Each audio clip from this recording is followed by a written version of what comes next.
ouest des Philippines, donc dans la conférence centrale des Philippines.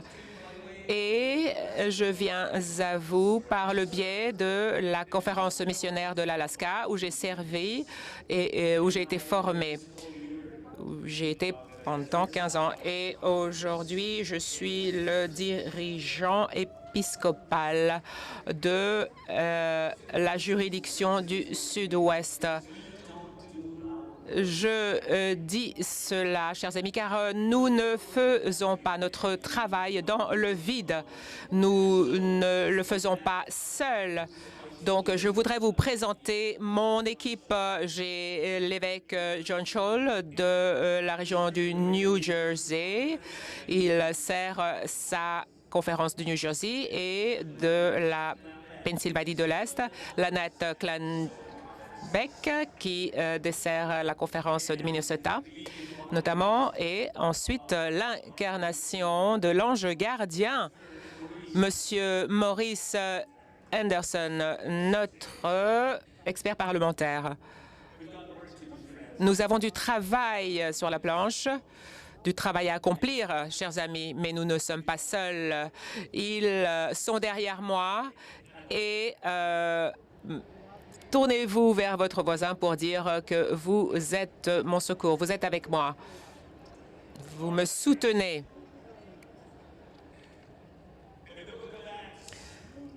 Dans les Actes des Apôtres, le disciple Pierre, en citant Joël, « Les derniers jours, Dieu dit, je déverserai mon esprit sur tous les peuples. Vos fils et vos filles prophétiseront.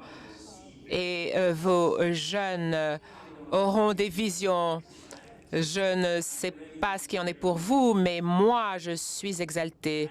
Je suis prêt à entendre des prophéties, à voir une vision. Donc, la présidence donne la parole, les représentants donc, de la jeunesse, et je donne la parole à Alendra Sraleni, qui est ici en personne, et il y a Senecity Rogers qui est en vidéo.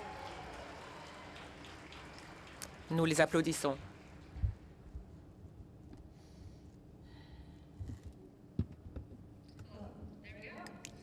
Et voilà. Bonjour à toutes et à tous. Bonjour. Je m'appelle Alejandra. Je suis très reconnaissante de pouvoir être avec vous ce matin. C'est un sentiment surréaliste d'être enfin ici après des années d'attente pour cette conférence générale. Je m'appelle Alejandra et je suis l'une des jeunes choisis pour prononcer un discours aujourd'hui. Mon ami Senesi Rogers de la Sierra Leone n'a pas pu obtenir un visa pour nous rejoindre en personne aujourd'hui, mais il nous rejoindra par vidéo. Ce qui est intéressant, c'est que Senesi et moi, nous étions deux des trois personnes choisies pour prononcer ce discours en 2020. Et en préparation de cette conférence, j'ai révisé ce que nous avions écrit à l'origine, nos biographies, nos projets de discours d'il y a 4 ans.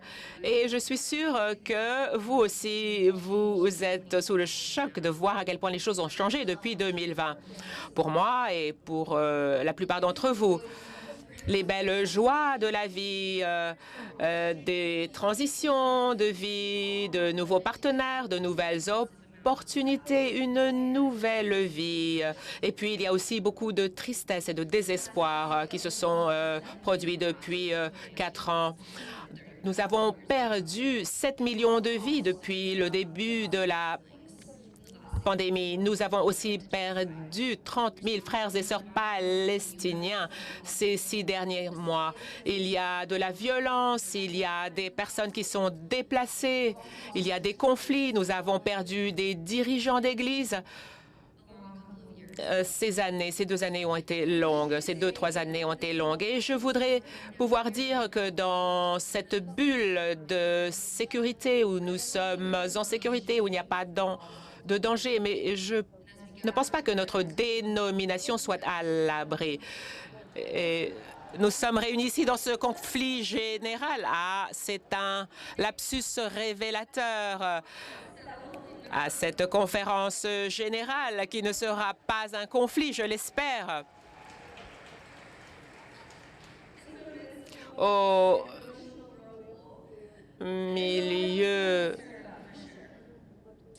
de cette conférence générale, il y a beaucoup de choses. C'est un tourbillon émotionnel. Il y aura peut-être un conflit généralisé, une saison où il y a eu donc quelque chose qu'on peut appeler un schisme, une séparation, une scission, une désaffiliation. Mais pour moi, ça ressemble à un divorce. Je me souviens du moment où j'étais à l'Université de Floride en 2019 et je regardais l'incroyable Gigi Warren qui est venu prendre le micro à la conférence générale, donc cette séance extraordinaire de la conférence générale. Et donc en l'entendant, j'ai été exceptionnellement fière de mes camarades, des jeunes de l'UMC. Malgré donc ce sentiment douloureux apparenté au sentiment qu'on éprouve lors d'un divorce. Les jeunes comme moi-même, j'ai 4 ans de plus, évidemment, depuis l'époque, nous ressentons le traumatisme émotionnel, mental, spirituel. Nous avons vu les anciens de la communauté dire une chose, prêcher d'une certaine façon le dimanche, et le lundi, du lundi au samedi, ils avaient des réunions secrètes, salissant le nom d'autrui, et donc modifier complètement leur comportement. Ils promettaient qu'il ne fallait pas s'inquiéter. Ne vous inquiétez pas, nous disait-il, rien ne va changer pour vous. Alors qu'en fait, ils étaient en train de détruire notre maison, brique par brique. Et ils continuaient à se lancer donc des invectives de parent à parent.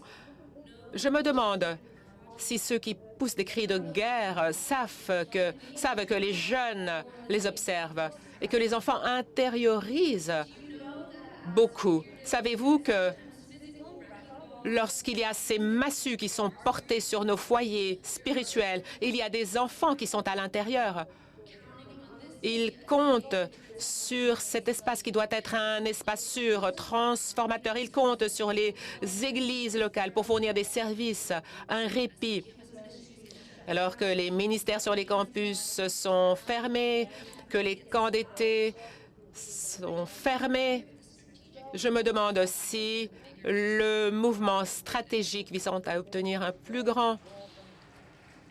une plus grande partie du gâteau, est-ce que tout cela en valait la peine? Lorsque du temps, de l'argent et de l'énergie sont consacrés à un divorce, eh bien, toutes ces ressources sont soustraites ailleurs. Et je crois que nos jeunes et nos congrégations locales payent ce prix, alors que des ressources sont consacrées au règlement des désaccords. Je ne suis pas naïve. Je suis jeune, mais je ne suis pas naïve. Je sais que ce qui se passe au sein de l'UMC n'est pas différent. C'est un moment effrayant pour être jeune ou adulte. La polarisation et l'isolement semblent être les normes un peu partout. Et dans cette assemblée, c'est ce qui se passe peut-être aussi. Et c'est aussi le cas dans le reste du monde. Un mouvement qui s'éloigne de la connaissance collective, de la science, de l'éducation, des compromis. C'est un mouvement qui s'éloigne du compromis, de l'écoute mutuelle. Je n'arrive pas à comprendre comment nous pouvons créer une communauté bien-aimée, une communauté qui ne peut pas être fondée uniquement sur la politique et qui a des murs épais. Cela ne doit pas être le cas, pas de murs de haine. Comme beaucoup d'entre vous, je vois donc des déclarations alarmistes. Je vois cette scission. Les étapes suivantes, nous dit-on, c'est la scission. Mais moi, je crois que créer une Église ou une communauté basée sur la conformité, l'uniformité, la soumission pour avoir des idées jugées objectivement correctes, c'est une erreur, je pense. Et je ne peux pas imaginer quoi que ce soit qui contredise plus l'œuvre de Jésus lorsque il était sur terre. La chose la plus difficile à entendre dans cette chambre d'écho, c'est la voix de la tranquillité, le murmure de Dieu qui nous rappelle qu'il faut arrêter et savoir. Lorsque les gens apprennent qui je suis, que je suis impliqué dans l'UMC, ils me demandent ce que je pense de tout ce qui se passe depuis 2 ans au sein de l'Église. Et peut-être que vous avez un sentiment différent, mais pour moi, j'ai l'impression que parfois, il est difficile de différencier les négociations de l'Église et ce qui se passe au sein du Congrès américain. En préparant mon discours, il m'est apparu clairement qu'il y avait 2 publics à qui je devais m'adresser. L'un de ces publics est assis ici, dans cette salle. Ce sont les dirigeants de l'Église, les délégués qui viennent du monde entier, qui siègent à de nombreux comités au sein de cabinets et qui, au cours des 2 prochaines semaines, vont représenter donc l'Église mondiale. Vous n'y avez peut-être pas pensé, mais il y a des générations, des gens qui sont plus jeunes que vous et plus jeunes que moi même, qui vous voient comme des mentors, comme des parents.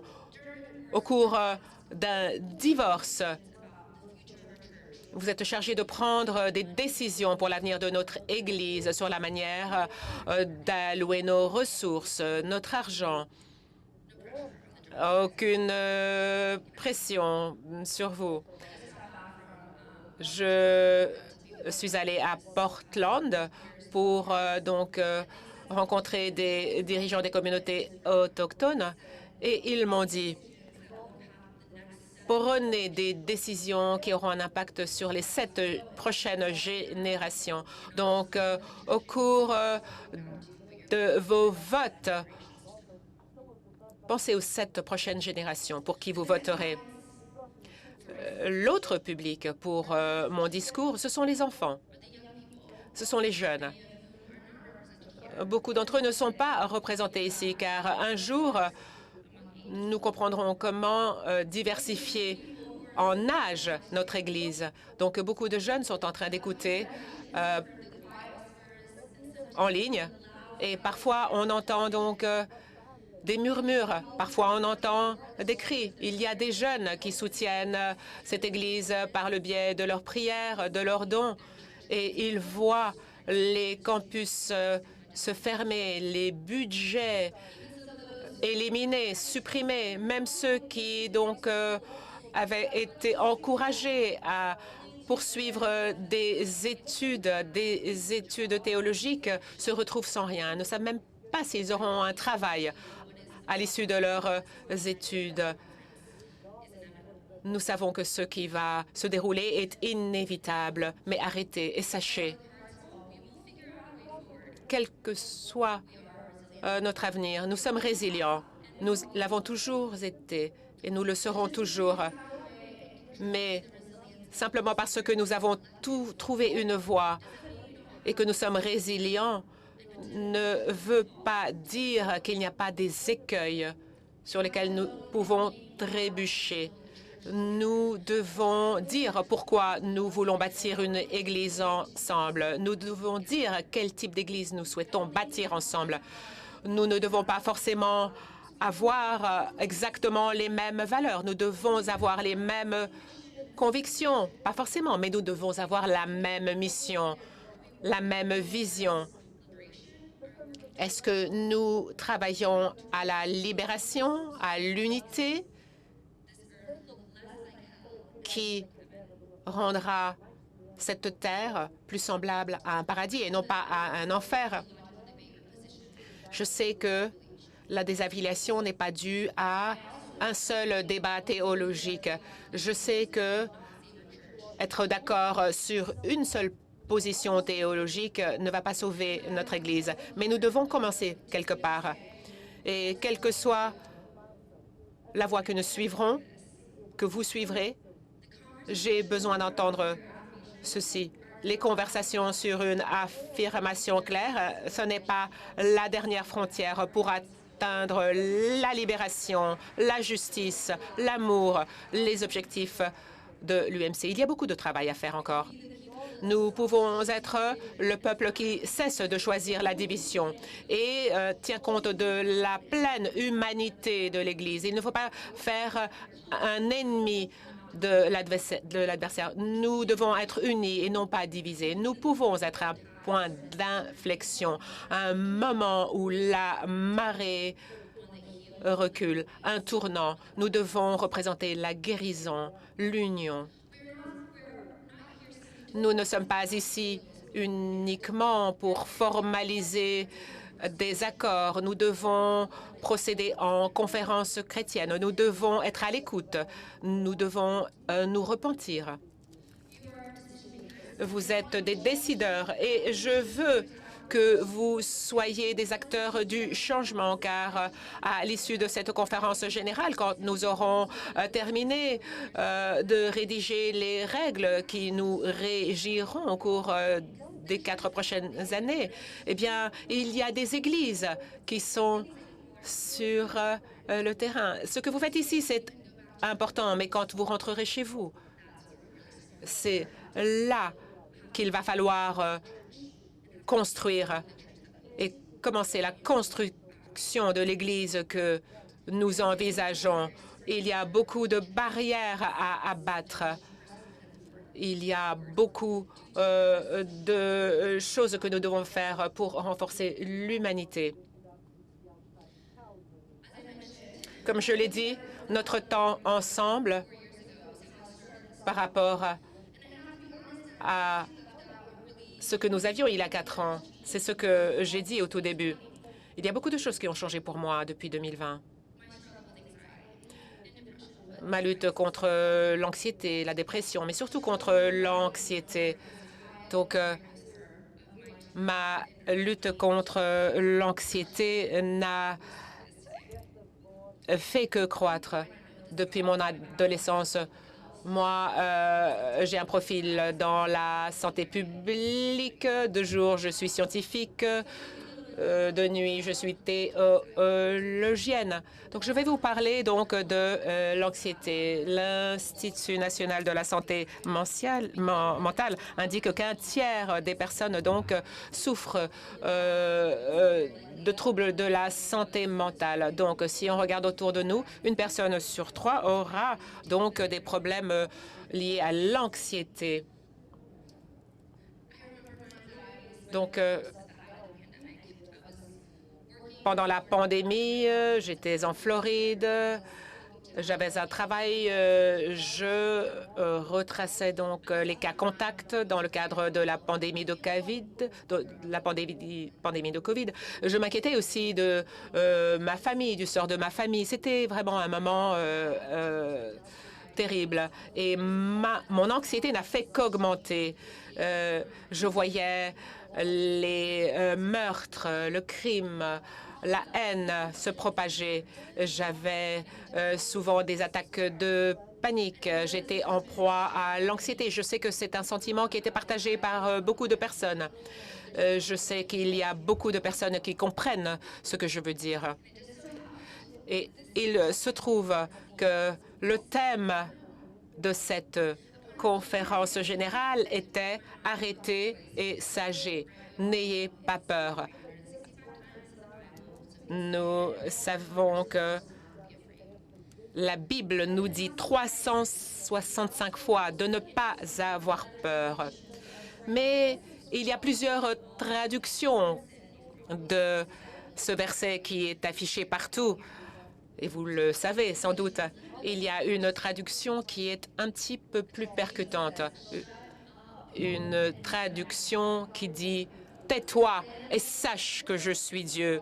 Ne trouvez-vous pas que cela interpelle encore plus? Peut-être que ça laisse perplexe, mais ne soyez pas offensés. C'est un rappel divin de nous taire. Et je crois que c'est quelque chose qui me fait rire aussi. Il y a une autre traduction qui m'interpelle beaucoup plus, surtout quand je suis en proie à l'anxiété. Parfois, je me répète qu'il faut que je sois calme, que je sois patiente.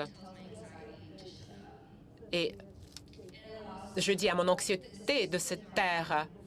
Et cela permet à ce sentiment divin de me pénétrer.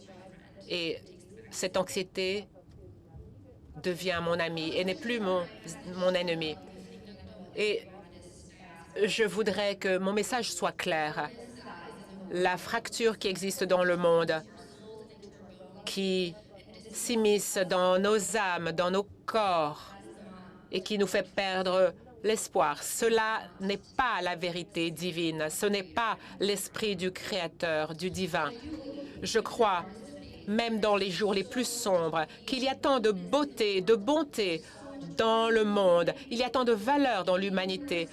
Je crois que nous pouvons encore redresser la barre et être meilleurs. Nous pouvons empêcher un effondrement climatique plus grave. Nous pouvons négocier la paix et la sécurité avec nos voisins, nos prochains. Je crois qu'il est encore temps. Si vous n'avez pas d'espoir aujourd'hui, que vous soyez jeune ou pas, sachez que j'ai de l'espoir pour d'eux.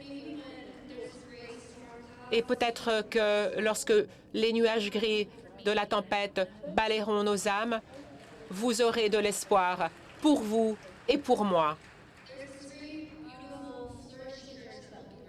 Il y aura cette belle Église florissante qui sera reconstruite, un nouvel âge de divinité incarnée qui permettra le paradis sur terre avec une abondance de nourriture, de sécurité, d'amour et d'appartenance. Je ne peux imaginer un Dieu qui mettrait ses émotions dans nos cœurs sans nous aider à les orchestrer dans la réalité. Ce Dieu nous aidera à trouver notre chemin. Je conclus en acceptant que je ne sais pas grand-chose, mais je me rappelle qu'il faut que je reste tranquille, que j'étouffe mes peurs. Il faut que je me taise parfois et il faut que je fasse confiance à la force qui m'anime au plus profond de mon âme pour continuer à rêver et espérer. Malgré nos querelles intestines et la nature cannibale qui nous a démembrés au cours des dernières années, malgré le blâme, malgré les forces maléfiques, les forces de divorce, je sais que ce n'est pas le véritable objectif de notre humanité. Se souvenir, recoudre les morceaux, reconstruire, se souvenir. Parce que Jésus est et a toujours été là, dans le monde, rêvant, espérant, et il continue d'être dans le monde. Je me souviens qu'à un moment de la pandémie, j'étais dans une vie en vase clos. Je faisais tout en ligne. Je suis sûre que vous vous souvenez de cette époque. Je travaillais, je vivais une vie complètement déconnectée de la réalité. Et alors que l'UMC continue de diviser ses actifs,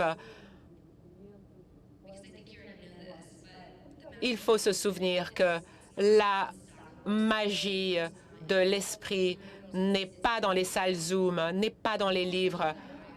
Lorsque nous regardons les yeux dans les yeux, nous savons que nous aurons un monde dans lequel il y aura de l'herbe sous les pieds, des interactions humaines.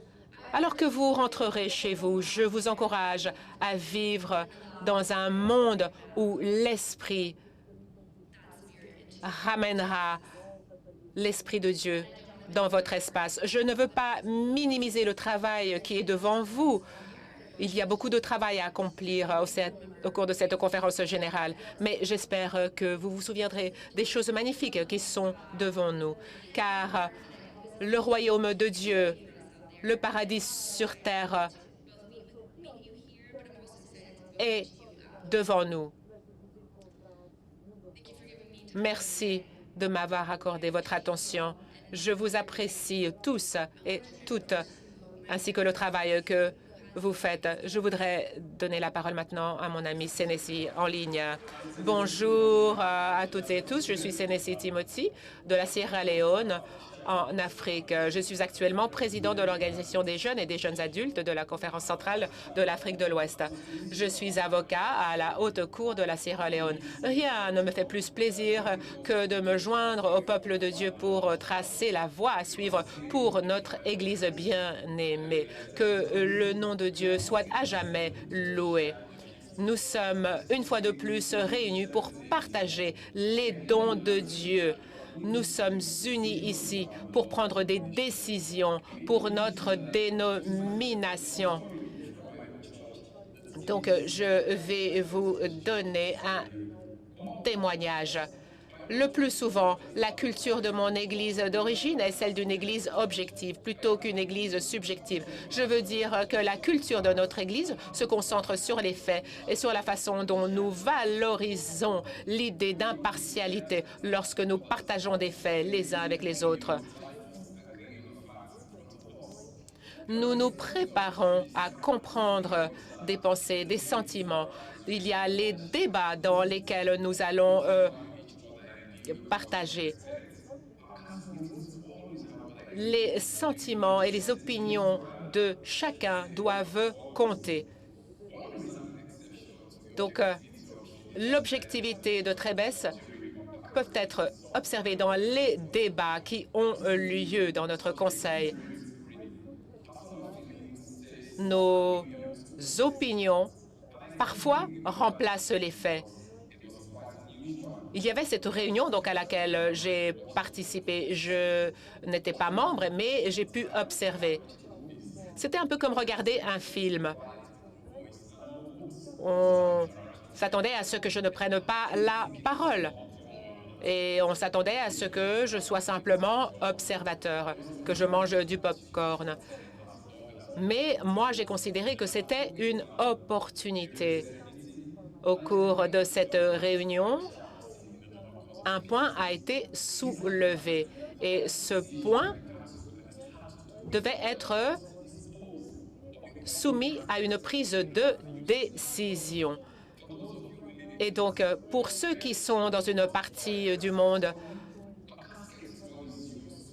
où il n'y a pas donc des modes de prise de décision qui sont partagés, eh bien, il va falloir s'adapter. Au sein de cette réunion, donc, les personnes ont été préoccupées parce qu'ils savaient que la décision n'était pas forcément la meilleure, mais elle a été adoptée. Il n'y a pas un seul membre qui a été en désaccord. Et je pense que la décision qui a été prise a été la plus rapide, en partie parce que la majeure partie de l'Assemblée a considéré que cette décision qui portait justement sur un cercueil était la meilleure. C'était la décision qui a vraiment porté ses fruits. Donc, le cercueil a été maintenu donc au milieu de l'Assemblée. Imaginez ce que cela pourrait donner si vous êtes visiteur. Donc, il y a de nombreuses raisons pour lesquelles les membres de l'Assemblée étaient prêts à se débarrasser de ce chariot de cercueil. Donc, la règle était vraiment difficile. Le Conseil savait donc que la vie est fragile, mais en même temps, la direction a préféré donc de prendre une décision, de prendre le cercueil sur nos épaules plutôt que d'utiliser le chariot, plutôt que de voir ce chariot.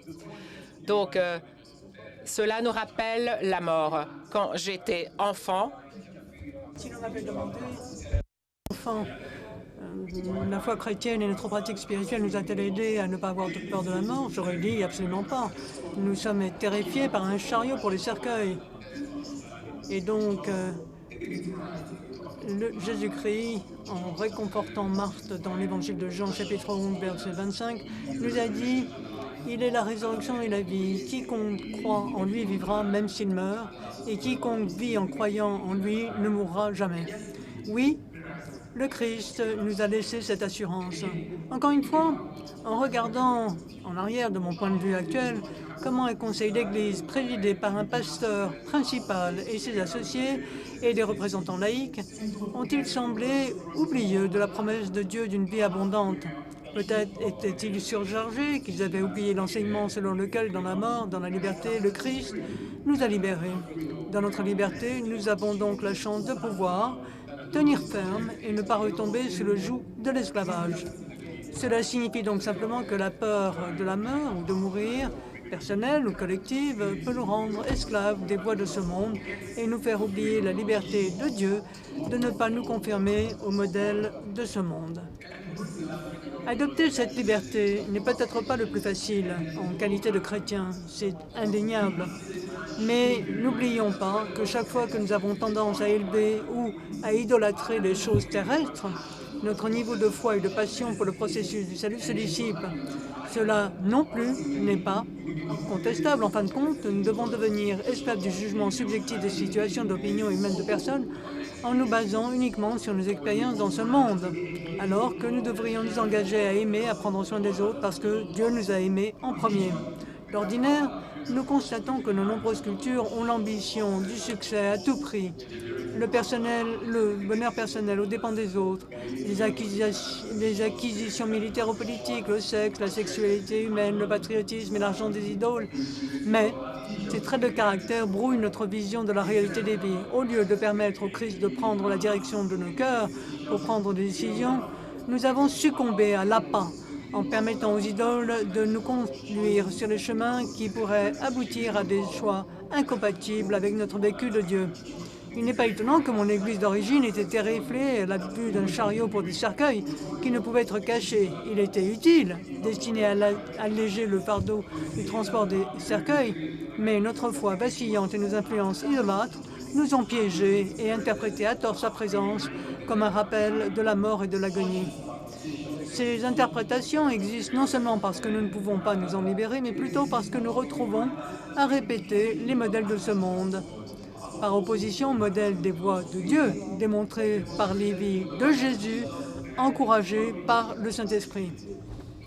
Dans cette salle aujourd'hui, je prie ardemment que nous ne considérions pas les autres comme des chariots pour cercueil, symboles d'une mort inévitable, ou des objets gênants dont il faut se débarrasser pour ne pas avoir à nous rappeler des réalités des décisions. Même si nous pouvons être attirés par ces fragilités, n'oublions pas que dans les pages de la Bible se trouvent les révélations de Dieu sur la liberté et l'amour, qui nous transforment, nous changent et nous rendent entiers. Chers méthodistes, un autre moment inquiétant se présente. Si nous ne sommes pas ébranlés tout de suite, de tels moments peuvent nous inspirer des sentiments d'anxiété et d'inquiétude. Au début de chaque plénière, nous sommes invités à la Sainte Conférence, où nous ouvrons notre institution en introspection. Alors, nous ne savons pas ce qu'il adviendra de notre Église jusqu'à ce que les votes sur l'émotion aient lieu. Et les prochaines dates d'ajournement seront annoncées. Ici, nous pouvons tous être préoccupés par les effets de désaffiliation sur nous, sur l'Église.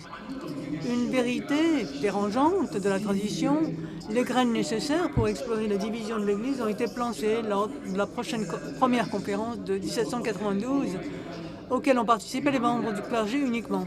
Ensuite, nous avons ressenti les effets de 9 scissions et d'un schisme majeur au cours des 100 premières années de l'Église.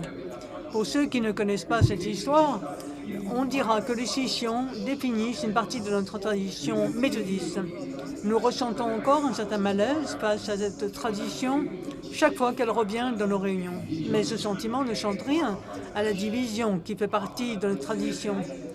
Après cette évaluation, un peu d'espoir. Je crois qu'il est inutile de s'inquiéter des scissions et de leurs effets. Nous savons que les scissions et le méthodisme sont liés. Savez-vous qu'il y a quelque chose d'autre qui fait partie de la tradition? De fait, la réconciliation, le rassemblement aussi sont dans la tradition. À l'heure actuelle, il nous faut chercher à nous unir. Les divisions prennent la forme de désaccords fondés sur un désir intense de changement. John Wesley a autorisé l'Église épiscopale méthodiste à se séparer de son mouvement en Grande-Bretagne. Avec son frère, ils ont constaté que les désaccords conduisaient à deux voies différentes des mouvements. Le désir de changement est une tradition profondément ancrée. Il est normal que nous la prenions. C'est exactement ce que la conférence de 1792 a décidé. Elle a établi le précédent d'une réunion tous les 4 ans pour envisager les changements dans et pour ce corps. Ainsi, en cas de scission qui secoue notre organisation, il nous faut véritablement être conscients des conséquences de cette scission. Mon église d'origine a subi les conséquences du transport des cercueils sur nos épaules. Un processus que le chariot pour cercueil aurait dû bien sûr rendre moins pénible. Et donc, mon ancienne église a choisi de porter un fardeau excessif. Mais je me préoccupe que mon église n'a pas abordé nos peurs antérieures en qualité de chrétien et a manqué une occasion d'approfondir notre vie de disciple. Le fait de s'appuyer sur l'écriture pour prendre des décisions prend souvent des conséquences plus sûres et donc une tradition plus sûre également. C'est-à-dire qu'être ouvert au changement n'est pas un mal en soi. Il faut examiner les facteurs qui nous motivent à chercher un changement. Une motivation erronée dans les changements que nous recherchons pourrait être considérée comme un mal. Wesley lui-même était ouvert au changement, audacieux pour s'engager dans des discussions constructives où il examinait, remettait en question, réexaminait ses propres opinions. Dans sa lettre aux Romains, Paul met en garde l'Église et ses membres contre les critiques qu'ils s'adressent entre eux, car chaque chrétien, quelles que soient ses convictions, est membre de la mission de Dieu. Selon l'auteur de l'Épître aux Romains, si Dieu a accueilli une personne dans la famille, aucun autre membre de la famille ne peut critiquer cette acceptation par Dieu. L'avertissement de Paul ne voulait pas ouvrir les vannes pour que nous nous engagions dans tous les comportements qui peuvent causer des maux dans le monde. Mais la valeur d'une personne en qualité de membre bien-aimé de la famille de Dieu est toujours rappelée, même si le comportement, les motivations de ce comportement de ce membre de la famille sont des tensions. Cela nous met en garde contre le risque d'être aveuglés par les intérêts personnels, méfiance, violence, alors que nous allons directement dans la prise de décision dans une entreprise. Donnons l'exemple de notre devoir pour s'occuper les uns des autres, faire preuve de retenue et poursuivre le bien commun, par opposition à la recherche de la liberté institutionnelle par tous les moyens nécessaires ou à l'obtention de droits à tout prix. Chers amis, nous entrons dans une ère où les dirigeants sont plus jeunes, diversifiés. Tant qu'on continue à ouvrir les portes et à aider les générations futures à découvrir les opportunités qui s'offrent et les processus à accepter d'utiliser pour créer des changements positifs, nous devons continuer à adopter davantage de capacités, de rationalité, de raison dans la prise de décision. Les jeunes aujourd'hui sont entourés d'informations erronées, désinformations, interprétations sans fin et autres logiques erronées qui mènent à des prises de décision erronées.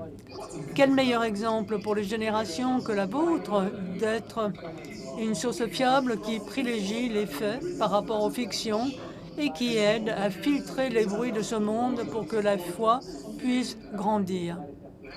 Notre interprétation des Écritures et la manière dont elles s'appliquent à nos situations doivent être logiques en théorie. L'héritage culturel, venu de combinaisons uniques de différentes populations, cultures, effets de colonisation et même l'évolution d'expressions religieuses, crée des expériences différentes où nous grandissons, découvrons notre identité dans le Christ. Les combinaisons qui s'offrent sont infinies. Cela crée des superstitions, des pratiques meilleures, supposément, pour presque tous les aspects de la vie, y compris la naissance, l'alimentation, le sommeil, le mariage, le travail et, oui, même la mort. Ce que nous savons, peut-être pas, à propos des superstitions, que malgré l'acceptation du Christ Seigneur et Sauveur personnel, elles continuent à nous influencer dans le quotidien, souvent sans qu'on le sache. D'une certaine manière, nos superstitions peuvent contrarier nos effets forts intentionnels pour nous modeler sur le Christ. Vous avez remarqué que mon discours porte sur la doctrine quadrilatère, du quadrilatère de Wesley. Écriture, tradition, tradition, tradition, tradition, et raison, expérience. Applicable, cela peut nous aider à comprendre pleinement nos inclinaisons à l'égard de nos héritages. Mais cela nous fait comprendre pourquoi, lorsque nous rencontrons d'autres vécus, cela remet en question les nôtres. C'est cette valeur fondamentale qui la distingue des autres traditions chrétiennes et propose que l'écriture ne soit pas la seule, mais qu'elle se tienne à côté de la raison, tradition, expérience dans notre recherche de la vérité de la meilleure étape suivante. Notre tradition wesleyenne considère que si l'écriture est le fondement de la foi, ce n'est pas le seul pilier sur lequel notre foi s'appuie, mais notre foi est soutenue par d'autres forces, c'est-à-dire que l'écriture doit être interprétée.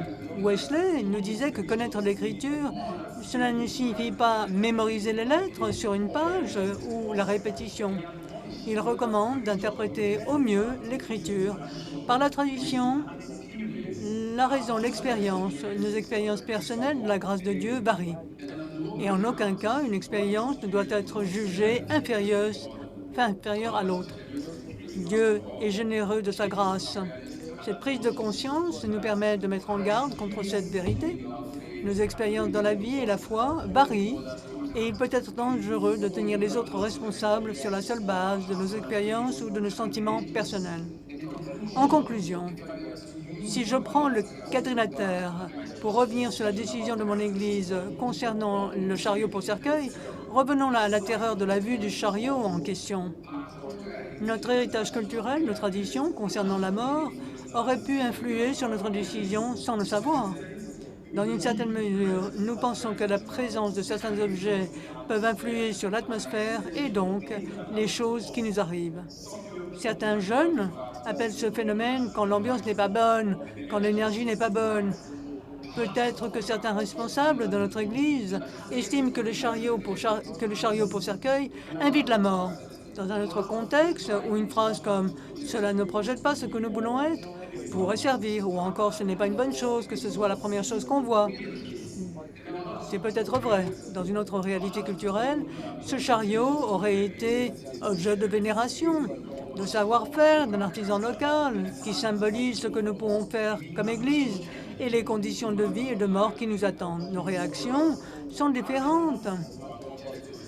Et nous pouvons toujours trouver l'unité tant qu'on a la foi en la grâce rédemptrice obtenue par la mort et la résurrection de notre Seigneur et Sauveur, Jésus-Christ.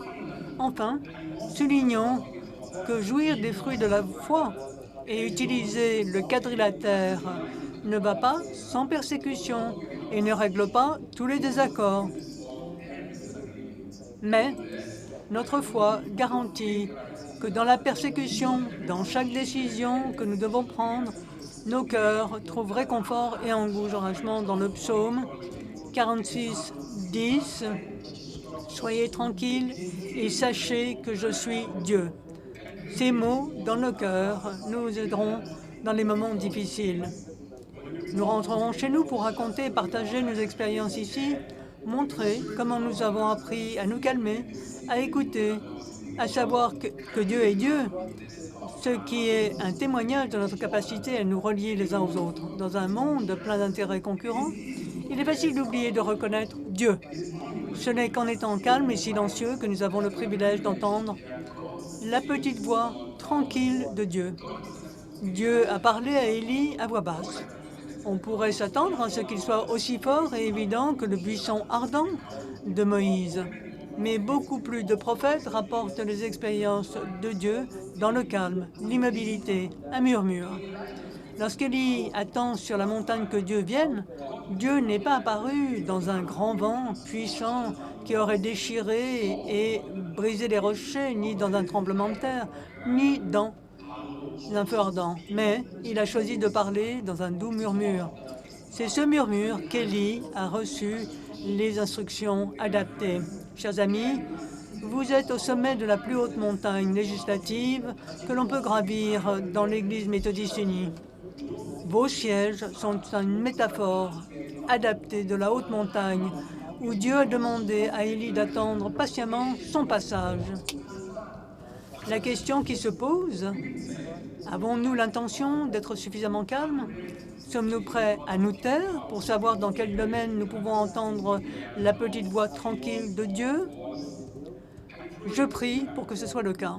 Encore une fois, je me présente, Sénéchi Timothy Aruna Roger de Sierra Leone, en Afrique de l'Ouest. Que Dieu et son nom soient à jamais loués.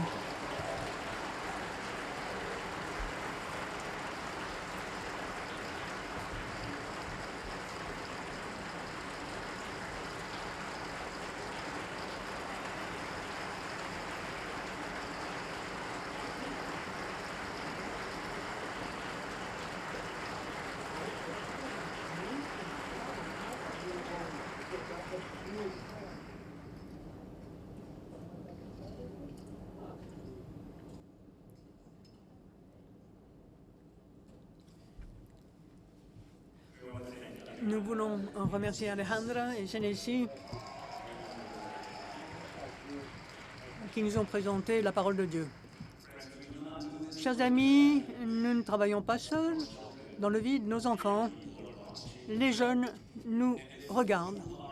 Si vous êtes un jeune qui nous regarde, si vous êtes un page ou encore un observateur parce que vous n'êtes pas ici même dans la salle, nous vous demandons de nous pardonner. Pardonnez-nous de vous avoir écarté ou encore une fois d'en avoir fait des symboles. Je m'engage, nous nous engageons à mieux faire.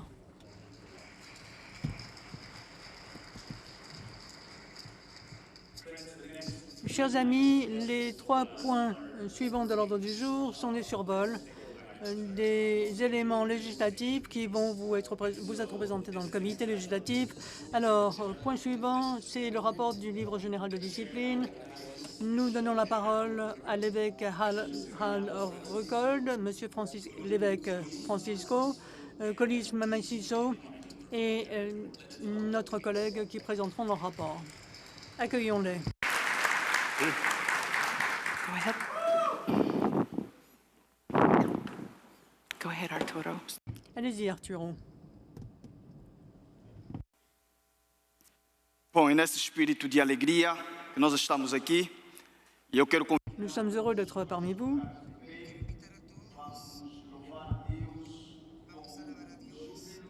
Nous allons saluer Dieu, car Dieu nous a créés et nous a donné cette opportunité. Nous allons parler une langue qui est la nôtre, portugais, et merci, je vous invite tous à vous lever et si vous voulez bien vous lever et nous allons donc rendre grâce à Dieu. Notre Seigneur, nous vous remercions. Merci Dieu, alléluia. Merci. Obrigados.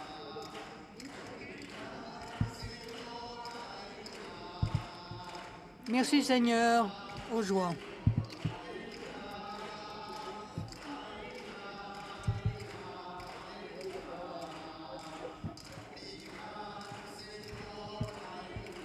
Alléluia.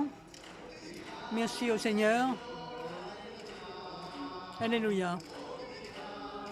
Répétons en portugais. Aleluia, aleluia, aleluia. Todo mundo, vamos! Obrigado, Vous voyez les paroles à l'écran. obrigado, Senhor, aleluia.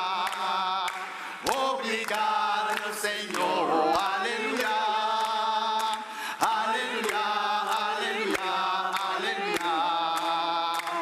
Obrigado, Senhor, aleluia.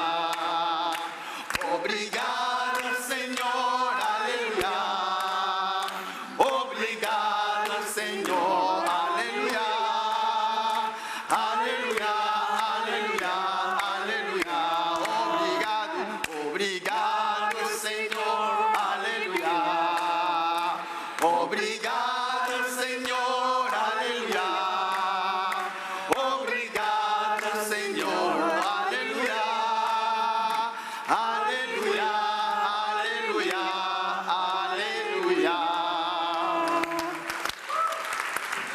Thank you. Présentation de notre rapport merveilleux. Alors, nous commençons un rapport, aucune manière meilleure que cela, de commencer par une chanson. Merci, merci encore une fois. Nous voulons vous présenter nous-mêmes, les orateurs. Si vous voulez bien commencer, Lee Sequoia Minor, et je suis secrétaire de comité, et je suis des États-Unis. Seria Francisco, des Philippines, président de la commission permanente sur les questions de la conférence centrale. Kulishama Sesame, Afrique du Sud, et je suis membre du comité directeur. Harald Tricked, Allemagne, évêque, et je suis vice-président du comité sur les questions de la conférence centrale. Chers amis, je m'enorgueillis d'appartenir à une église connexionniste. La perspective connexionniste a été au mouvement central méthodiste de ses débuts. Tout a commencé avec la conviction que nous réussissons mieux à partager la nouvelle de Jésus-Christ ensemble que si nous étions seuls. Alors, le terme connexionnel, ça signifie se soutenir mutuellement pour être témoins de Jésus-Christ pour nos communautés autour de nous, et ce, de la meilleure manière possible. Le connexionnisme, c'est toujours une question de mission. Nous ne pouvons pas être en mission les uns avec les autres en dehors d'une relation. Donc le connexionnisme signifie être en alliance avec les autres, les uns avec les autres. Non seulement en positif, mais également lorsque les journées sont négatives. C'est important pour qu'on puisse vivre dans le cadre de la mission de Dieu, de la communauté que Dieu veut créer dans le cadre de sa mission pour nous, les êtres humains. Une alliance liée à la confiance. Mais la confiance se construit par une relation et non pas par l'intermédiaire de textes législatifs. Vivre dans une alliance de confiance et de mission nous invite à nous poser entre nous des questions difficiles, tout en restant en relation les uns avec les autres. Nous, les membres de l'Église méthodiste unie, dans plus de 130 pays du monde, vivons dans des contextes tout à fait différents, système juridique, financier, politique, histoire, culture, perception de la vie, géographie, tous différents. Nous témoignons de l'unique évangile de Jésus-Christ dans ces différents contextes.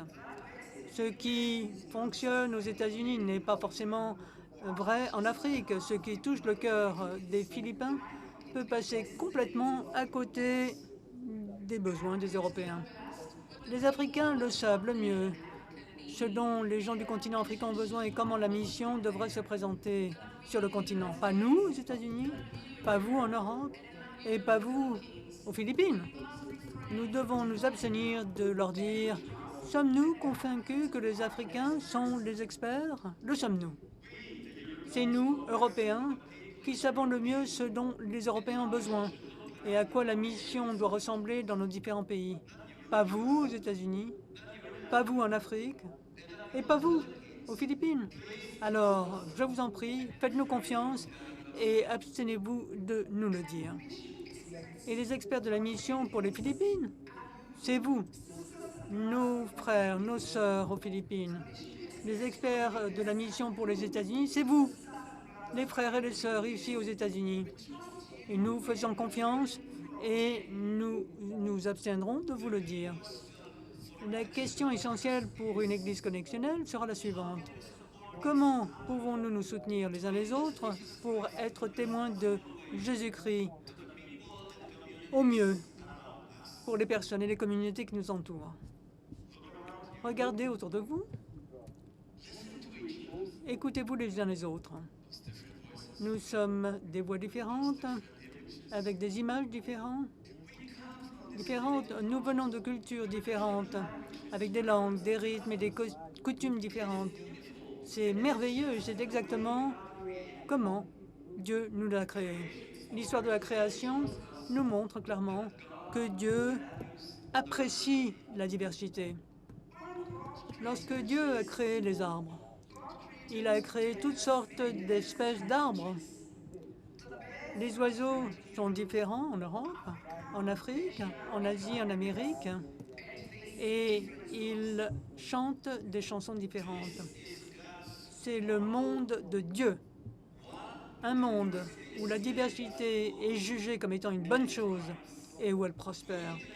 Nous, l'Église méthodiste unie, nous sommes en un lieu où nous pouvons vraiment voir et apprécier les divers contextes dans lesquels nous vivons et nous donner mutuellement la liberté de témoigner des voisins que Dieu nous a donnés d'une façon qui honore à la fois le contexte et l'Évangile. Pour cela, il nous faut nous éloigner d'une Église qui se concentre sur les États-Unis. Mes amis, ce n'est pas un jugement. N'oublions pas que notre chère Église méthodiste unie était une Église américaine qui s'est investie dans la diffusion de l'Évangile dans le monde. La structure que nous avons a fonctionné pour l'Église américaine qui avait des avant-postes missionnaires dans le monde entier. Mais Dieu a béni notre travail missionnaire. L'Église s'est développée dans les parties du monde. Mais les États-Unis ne sont plus au centre de notre Église, ne le devraient. Et nos amis américains ne veulent pas être au centre de l'Église. Nous savons que le passé colonial n'est pas la voie à suivre. La régionalisation nous permet d'entreprendre un voyage d'intention, de repentir par rapport à l'héritage de la colonisation qui façonne la façon dont nous voyons nous et les autres.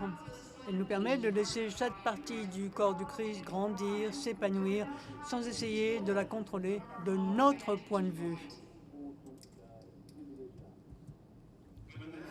Lorsque le mouvement méthodiste est devenu semblable à une organisation méthodiste, nous avons commencé à produire des paragraphes, des règles, des règlements de clarification, et d'autres clarifications et d'autres règlements encore.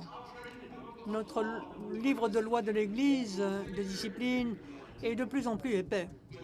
À chaque fois qu'il y avait un problème quelque part dans le monde, un nouveau règlement a été produit, et ce pour tout le monde. Cela a amené le malentendu profond, selon lequel le connexionnisme concernerait le travail juridique et le droit ecclésiastique. Nous avons perdu la compréhension claire du début, c'est-à-dire que le connexionnisme, c'est la mission, tout d'abord. Nous avons perdu le fait que les frères et les sœurs ailleurs dans le monde sont les experts de la mission pour leur région. Nous avons commencé à nous dominer, à nous contrôler mutuellement. Mais aucune région ne peut prétendre être le centre et dire que les autres sont une périphérie. Nous avons perdu l'esprit et nous nous sommes focalisés sur la lettre. Et maintenant, nous allons vivre ce que l'apôtre Paul nous a dit dans les Corinthiens 3:6, où il disait « La lettre tue, mais l'esprit donne la vie ». Le concept de régionalisation mondiale n'est pas nouveau et il doit être réaffirmé et développé avec détermination. Pour cela, une législation de qualité issue d'une collaboration entre l'ESC, la CT et les représentants de l'Alliance de Noël vous est présentée. Mais plus encore que la législation, c'est l'attitude par laquelle nous accueillons la régionalisation mondiale. Et ce qu'un livre général de discipline peut nous apporter à l'ensemble de l'Église. C'est ça qui est important. Outre la question essentielle numéro 1, comment pouvons-nous nous soutenir mutuellement? Notre attitude envers les uns les autres est cruciale pour l'avenir de notre Église. Alors, la deuxième question essentielle pour nous sera la suivante. Sommes-nous prêts à nous faire confiance? Sommes-nous prêts à investir dans la confiance au lieu de nous contrôler mutuellement et de nous imposer nos points de vue limités? Au-delà de tous les défis, des tensions, des craintes, des espoirs à l'heure actuelle, il s'agit au fond d'une question de confiance. La confiance est véritablement la monnaie la plus précieuse pour nous méthodistes unis. Elle commence par la confiance en Dieu qui a investi en nous.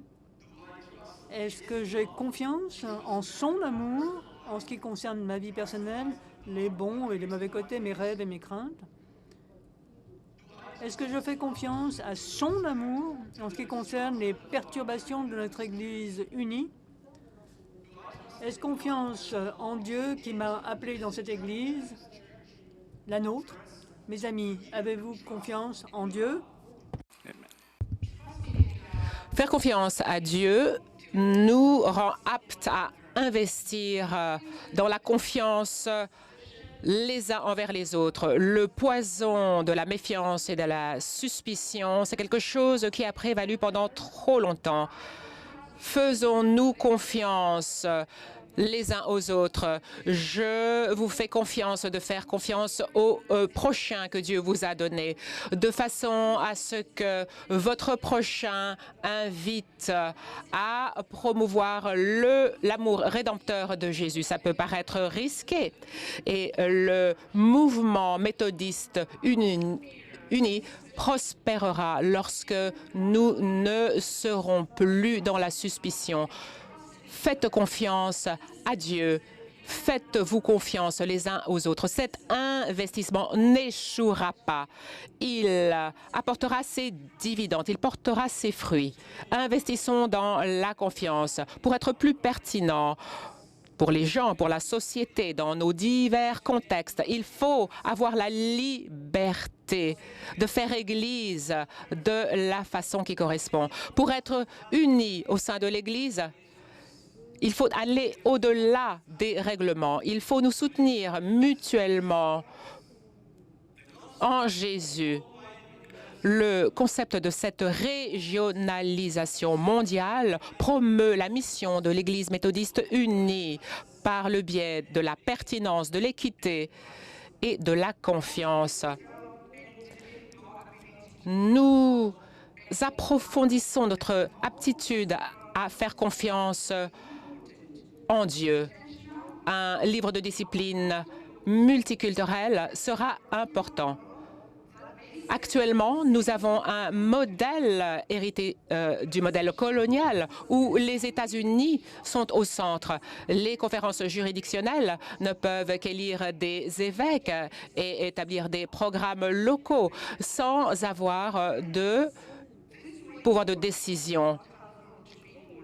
Ce mode de fonctionnement n'est pas utile au sein des conférences centrales. Nous devons être prêts à voter actuellement pour des questions qui ne touchent que les États-Unis. Et ce n'est pas juste que tout le monde doive voter sur des sujets qui ne concernent que les États-Unis. Il n'est pas utile que cela soit le cas.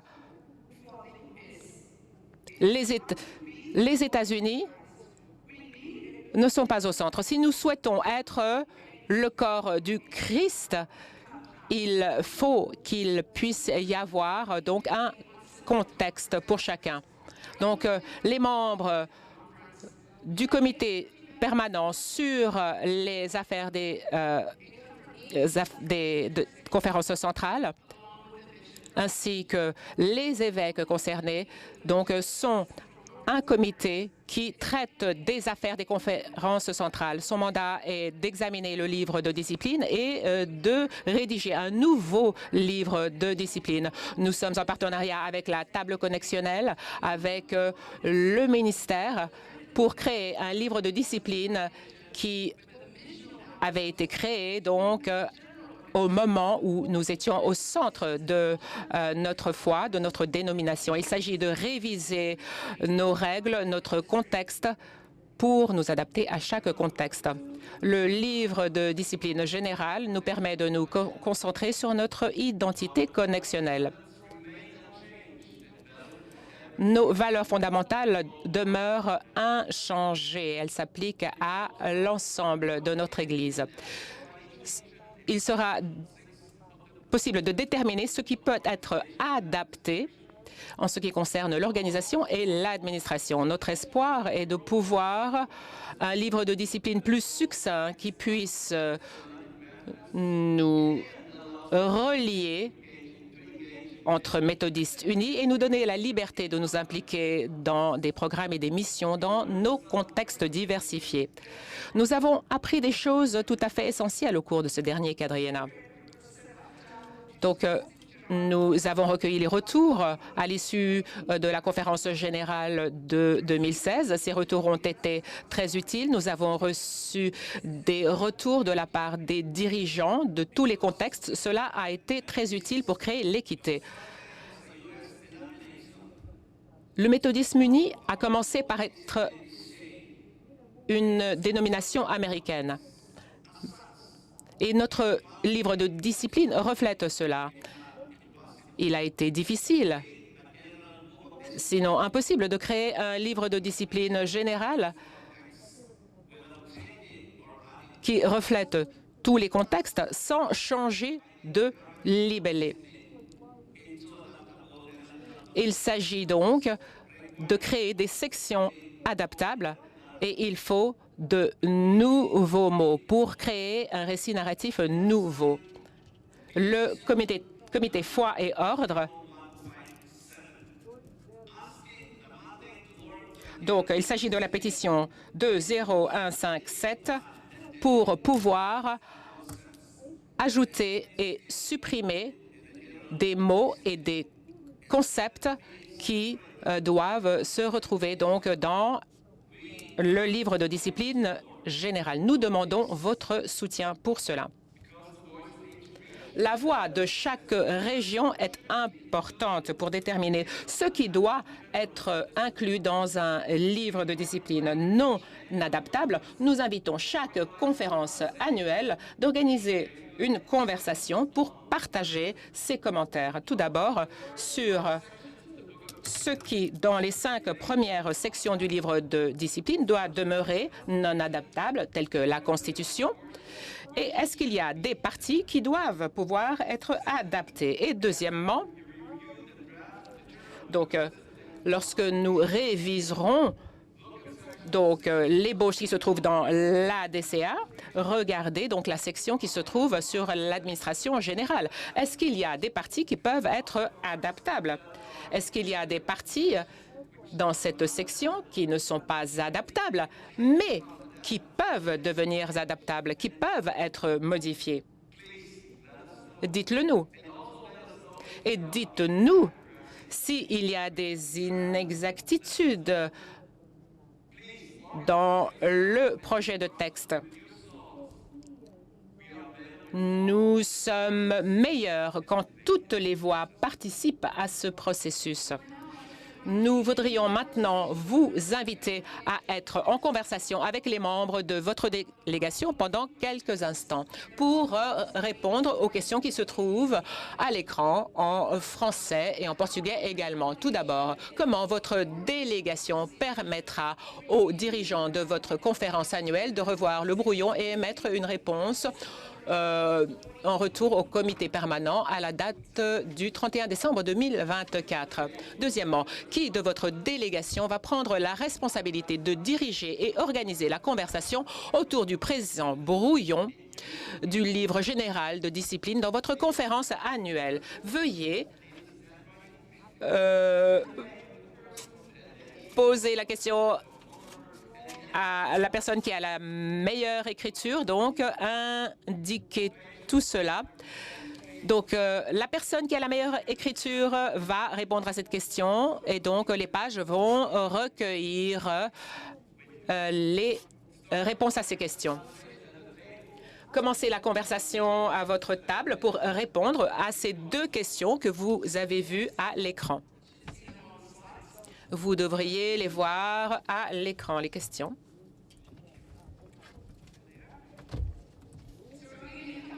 Nous allons vous donner quelques instants et quand vous verrez, quand vous entendrez les chansons, ça veut dire que nous reprendrons donc les travaux.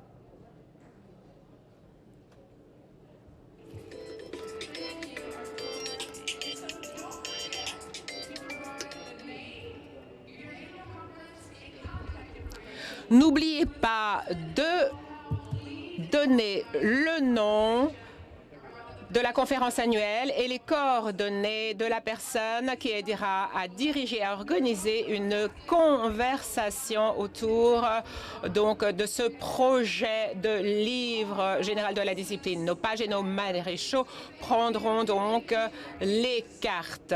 Votre voix a une importance, elle est importante, elle compte. Merci à nos pages et nos maréchaux. Merci. Tout d'abord, nous applaudissons donc notre équipe qui a présenté cette intervention. Avant de passer au prochain rapport, la présidence va donner la parole. Il y a quelqu'un qui demande la parole pour se prononcer en faveur. Mesdames et messieurs, il n'y a pas de motion qui a été proposée, mais donc la présidence souhaite donner la parole, enfin, reconnaître le fait que cette personne a demandé la parole. Donc, nous allons continuer notre programme. Et il s'agit donc du chemin vers notre expression. Il s'agit de Judy Kenaston, l'évêque Bickerton et l'évêque Tracy Malone.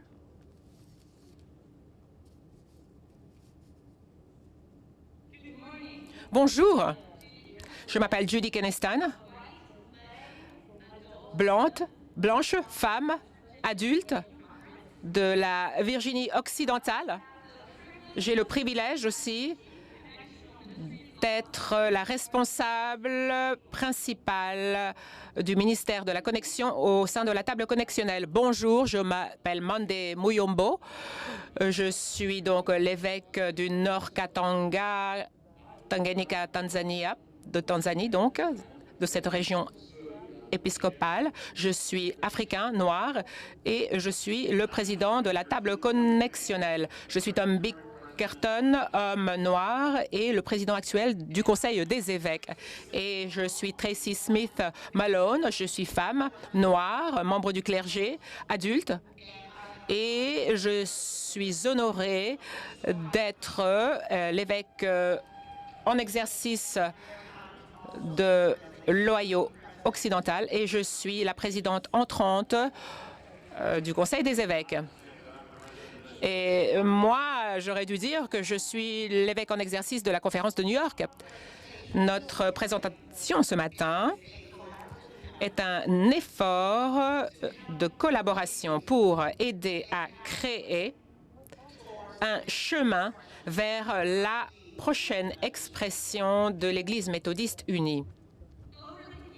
Au fil des ans, il y a toujours eu de la curiosité et de l'anticipation associées aux séances de la conférence générale. Les réunions quadriennales de l'Église méthodiste unie représentent toujours des rêves vers le fait que nous serons véritablement le reflet du Christ dans tout ce que nous faisons. Mais il n'y a jamais eu de conférence générale qui a été attendue avec autant d'anticipation que celle-ci. Le quadriennat qui précède a été rempli d'événements qui ont influencé l'état des choses actuel. L'état des choses actuel est différent de ce que nous avons connu auparavant. Nous sommes ici devant vous pour être les témoins que le fait que la table connextionnelle et le Conseil des évêques ont une responsabilité partagée pour le discernement, l'articulation de la vision de l'Église et l'administration de la mission, des ministères, des ressources de l'Église méthodiste unie. Nous prenons cette responsabilité au sérieux. La mission mondiale, les ministères mondiaux ont une nouvelle expression. Une importance accrue est placée sur le contexte régional, les influences culturelles et le leadership local, autochtone. La pérennité, c'est quelque chose qui a été un défi bien avant 2019 et bien avant la pandémie de COVID-19 et les effets à l'issue de la pandémie.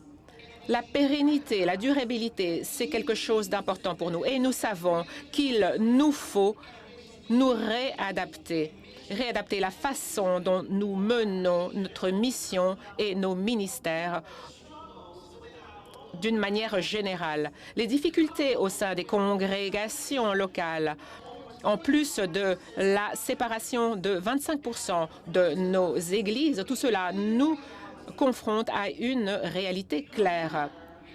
Quelles que soient les nouvelles formules de contribution, quelle que soit la quantité de nouveaux fonds qui seront établis,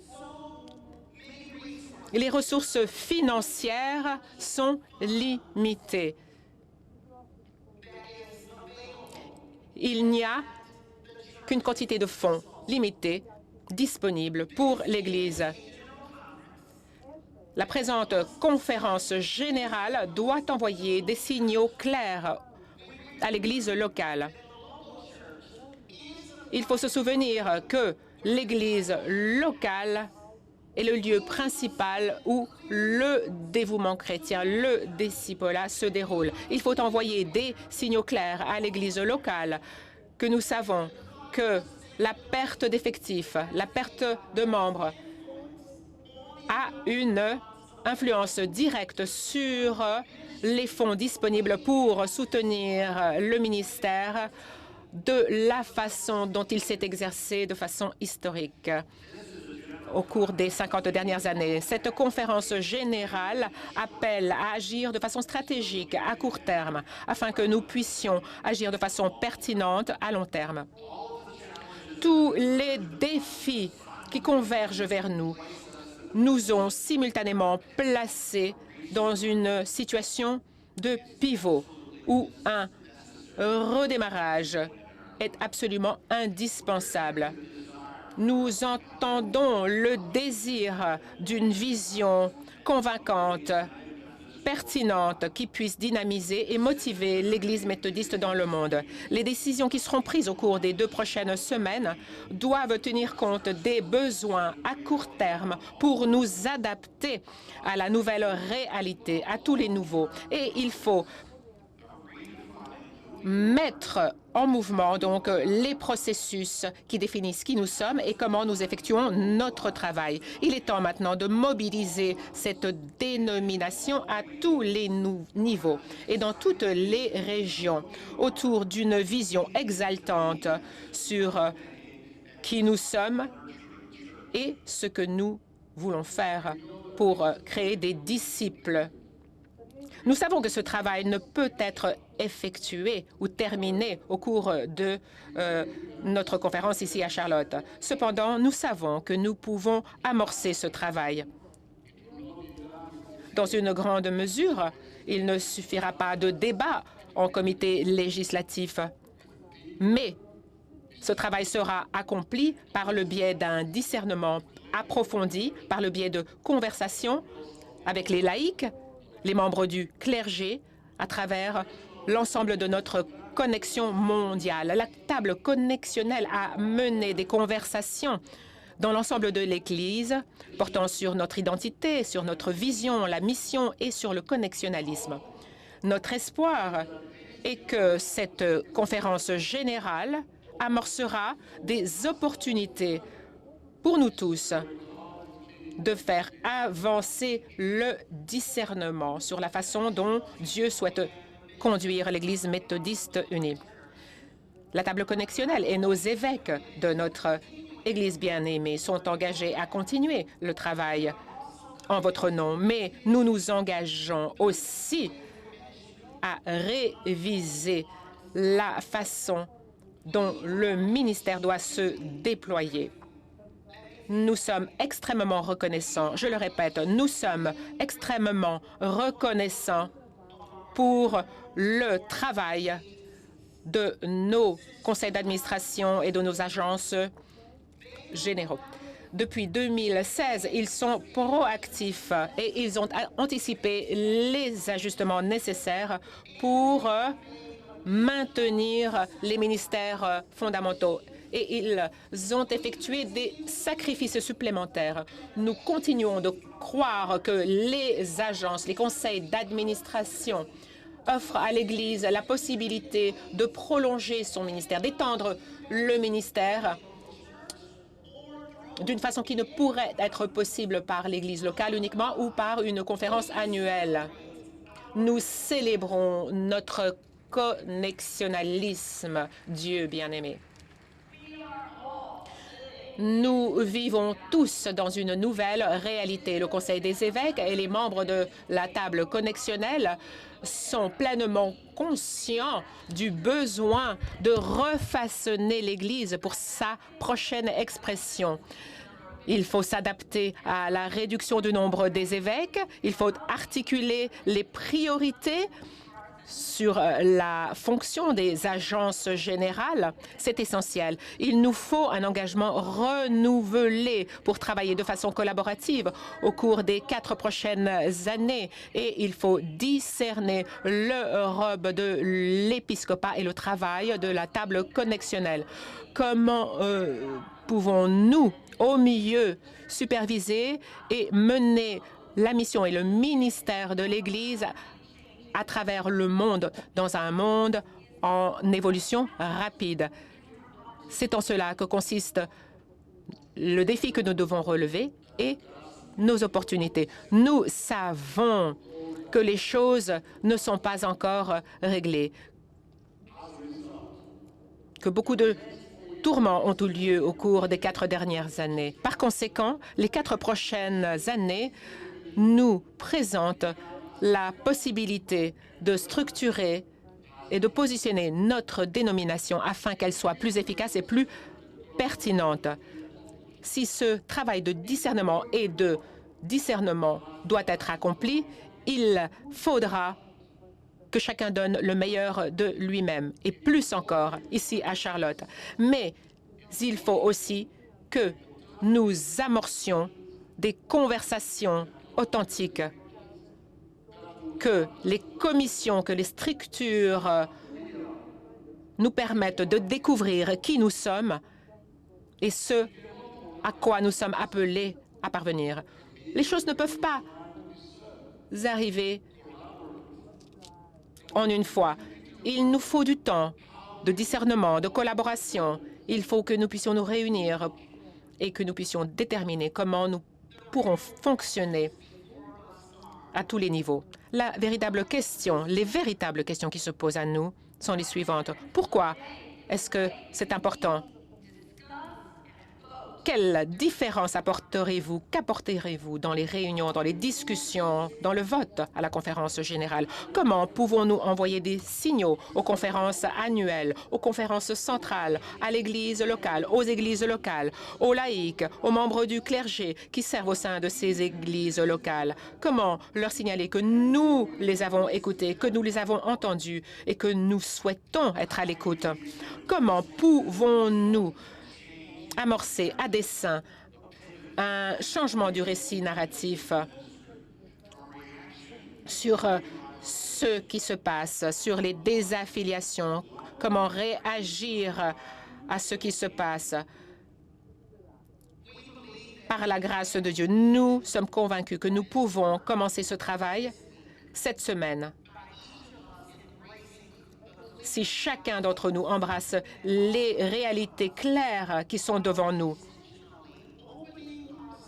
tout en nous ouvrant de façon intentionnelle à l'Esprit qui nous guide, à la puissance de l'Esprit Saint, pour discerner la volonté de Dieu pour cette Église que nous aimons tous.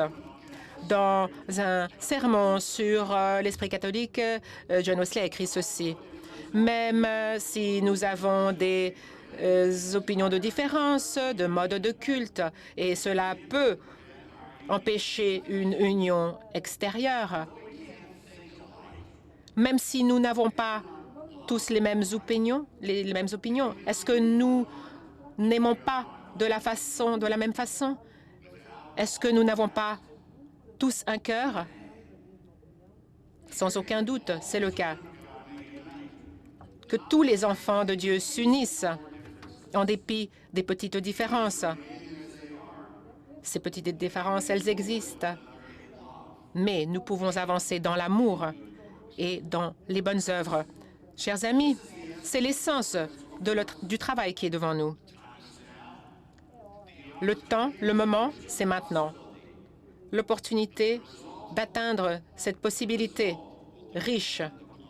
Mais le résultat dépend de nous, tous. Qu'il en soit ainsi. Ainsi soit-il. Amen.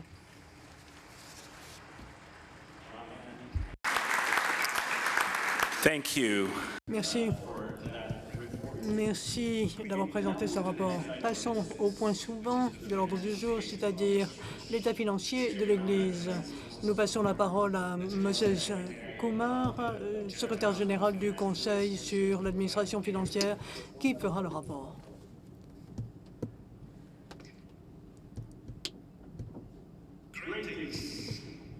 Des choses formidables. Je suis là et j'ai l'honneur d'être devant vous en qualité de secrétaire général et trésorier. Je vous remercie, vous, d'être venu. Je crois que nous nous sommes présentés, donc je suis indien.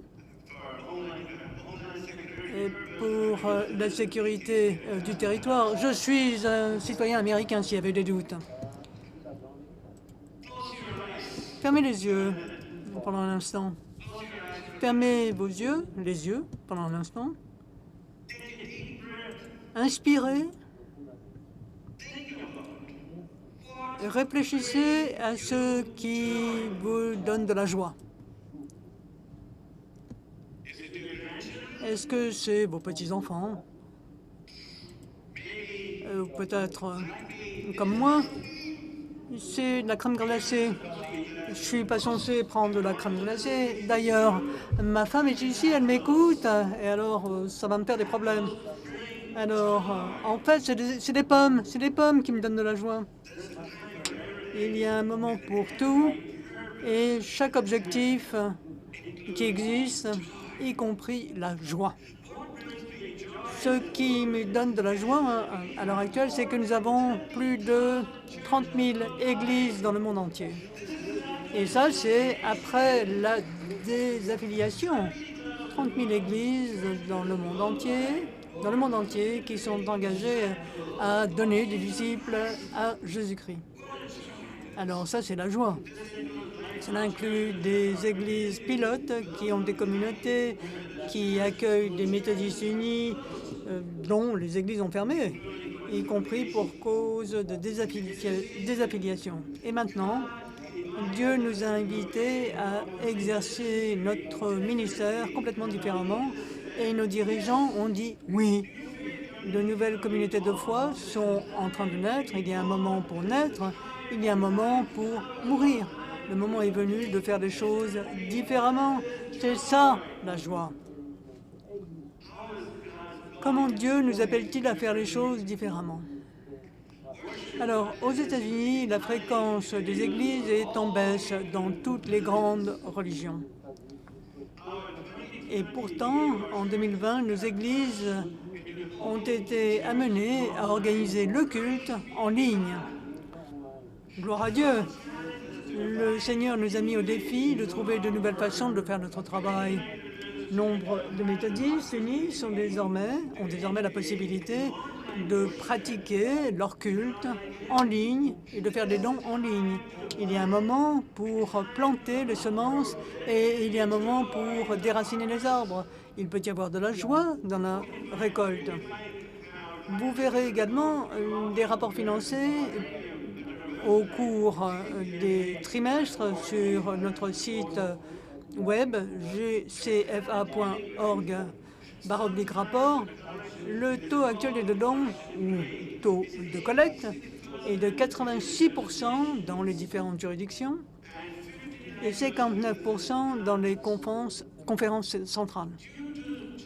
En raison des fermetures d'églises et de la fréquentation, et à partir des taux de dons actuels, le budget proposé pour la prochaine période quadriennale est de 353 millions de dollars, c'est-à-dire une réduction de 250 millions de dollars par rapport à 2016, ce qui représente une réduction globale de 42%. Le budget des conférences juridictionnelles est de 347 millions de dollars, c'est-à-dire une réduction de 43% par rapport à 2016. Le budget des conférences centrales serait de 6 millions de dollars, c'est-à-dire une réduction de 10%.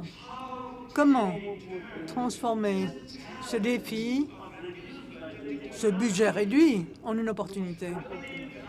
J'estime que Dieu nous dit qu'il est temps de procéder différemment. Ce budget global, qui est le fruit de la table connexionnelle et du GCFA, fait l'objet de recommandations de réduction importantes et va nous obliger à faire les choses différemment. Mais tout d'abord, il nous faut trouver la joie, car par la grâce de Dieu, nous continuons à avoir un soutien financier. Nous vous remercions, vous, délégués, et les personnes que vous représentez, puisque vous donnez fidèlement avec joie, c'est-à-dire votre soutien financier, votre temps, votre énergie et vos prières. Nos conférences annuelles et nos églises locales donnent également avec joie, en dépit de l'augmentation des coûts fixes tels que les dépenses d'investissement, par exemple la dotation personnelle, les assurances. Alors, en raison des coûts fixes et croissants auxquels sont confrontées les églises et les conférences annuelles, le GCFA recommande un taux de pourcentage de base dans les juridictions réduit de 3,29% en 2016 à 2,595%, ce qui représente un recul de quelques 22%. Alors, le taux de base a été réduit pour laisser davantage de fonds aux églises locales et aux conférences annuelles, qui sont en fait la ligne principale pour faire des disciples. Il y a un moment pour tuer, un temps pour guérir. Jésus guérit toutes les blessures et il nous faut avoir la foi pour aller de l'avant. Alors, comment répartir ce budget ou ce projet de budget entre les 7 fonds attribués? Le fonds d'administration générale n'aura une réduction que de 28%, et ce, en raison d'une augmentation de 15% du budget de la conférence générale. Cette augmentation vient du fait que 7 millions de dollars ont été ajoutés à la commission de la conférence générale pour une éventuelle session extraordinaire en 2026. Si on retire cette augmentation de la conférence générale, le fonds d'administration générale serait réduit de 47%. Ces affectations se trouvent dans le rapport numéro 6. 3 des fonds principaux, le fonds d'éducation ministérielle, le fonds des collèges noirs et l'université africaine, sont proposés avec une diminution plutôt de 47%. Certains d'entre vous ont sans doute été alarmés de la diminution de 72% du fonds de coopération interconfessionnelle. Ce fonds dispose de nombreuses réserves et peut poursuivre son travail. Il y a un temps pour démolir et un temps de construction. Même si c'est différent, nous allons continuer à construire, et ce, dans la joie. Nous savons que Dieu nous appelle à réimaginer notre fonds épiscopal qui subit une réduction de 13 à 15% dans le cadre du budget proposé. Le Conseil général du financement et de l'administration reste préoccupé par la viabilité à long terme du fonds épiscopal. Alors notons que la conférence générale exige que le Conseil général finance 71 évêques, ce qui a été fait. Mais le financement complet de tous les évêques produit un déficit, et ce, à partir de 2026.